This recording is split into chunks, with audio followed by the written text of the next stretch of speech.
আনুষ্ঠানিক দিন এতিয়াও ঘোষণা হোৱা নাই। কিন্তু নগাঁও লোকসভা সমষ্টিক কেন্দ্ৰ কৰি ইতিমধ্যে উত্তপ্ত হৈ পৰিছে ৰাজ্যৰ ৰাজনীতি।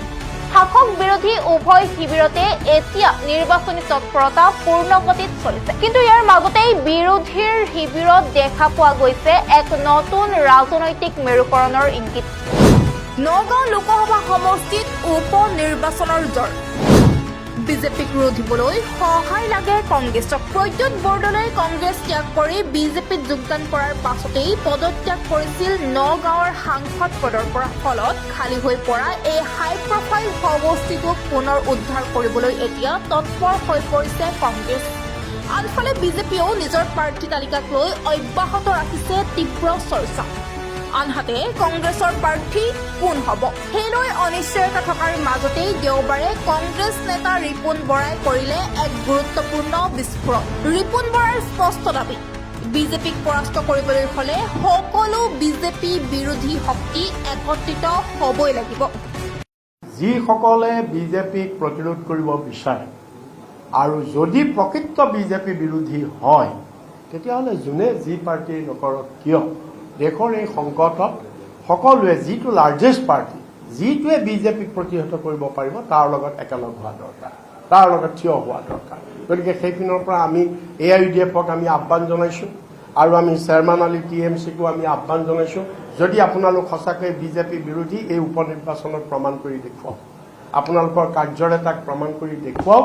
আপোনালোকে কোনো প্ৰাৰ্থী নিদি কংগ্ৰেছৰ প্ৰাৰ্থীক সকলোৱে যোৱা নিৰ্বাচনত কংগ্ৰেছজনৰ প্ৰাৰ্থী প্ৰদ্যুৎ বৰদলৈ জয়ী হৈছিল আৰু এতিয়া প্ৰদ্যুৎ বৰদলৈ কংগ্ৰেছৰ পৰা ওলাই যোৱাৰ পিছত এই আসনখনত যি উপ নিৰ্বাচন হ'ব এই উপ নিৰ্বাচনতো আমি কংগ্ৰেছ দল একেবাৰে নিশ্চিত যে মানে ভাৰতীয় গণতন্ত্ৰক যিসকলে উজ্জীৱিত কৰি ৰাখিব যে সেইবিলাক ৰাজনৈতিক দলে কংগ্ৰেছৰ প্ৰাৰ্থীজনক সমৰ্থন কৰাটো আমি বিচাৰোঁ।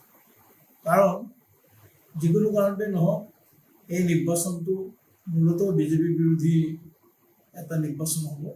গতিকে ইয়াত বিজেপি যিবিলাক ৰাজনৈতিক দল আৰু শক্তি বা ব্যক্তিয়ে বিৰোধ কৰে আমি ভাবোঁ যে সেই আটাইবিলাকে ঐক্যবদ্ধভাৱে কংগ্ৰেছৰ প্ৰাৰ্থীজনক সমৰ্থন দি বিজেপি প্ৰাৰ্থীজনক পৰাজিত কৰি কংগ্ৰেছক জয়যুক্ত যদি কৰিব পাৰে তেন্তে আগন্তুক দিনত অসমত কিন্তু গণতন্ত্ৰ আৰু ভাৰতীয় সংবিধান অধিক সুৰক্ষিত হোৱাৰ সম্ভাৱনা আছে।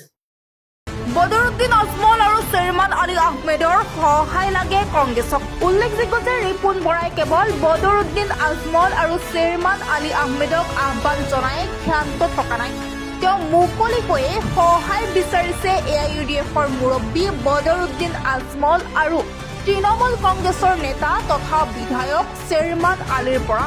বৰাৰ মতে এই উপ নিৰ্বাচনত AIUDF আৰু TMCয়ে নিজাকৈ প্ৰাৰ্থী নিদি কংগ্ৰেছ প্ৰাৰ্থীৰ হৈ দেহে কেহে নিৰ্বাচনী ৰণত নামি পৰাও। কংগ্ৰেছ নেতা ৰিপুণ বৰাৰ এই মুকলি আহ্বানে এতিয়া নগাঁৱৰ ৰাজনীতিত সৃষ্টি কৰিছে তীব্ৰ জোকাৰণি। প্ৰশ্ন হয়, ৰিপুণ বৰাৰ এই আহ্বানত সঁহাৰি জনাবনে বদৰুদ্দিন আজমল আৰু চেয়াৰমেন আলী আহমেদে, নে নগাঁৱত দেখা যাব এক বহুমুখী নিৰ্বাচনী যুঁজ? তাৰ উত্তৰ পাবলৈ আমি বাট চাব লাগিব উপ নিৰ্বাচনৰ দিন ঘোষণালৈ। ইমান সময় প্ৰেম অসম চাই থকাৰ বাবে আপোনালোক সকলোকে ধন্যবাদ।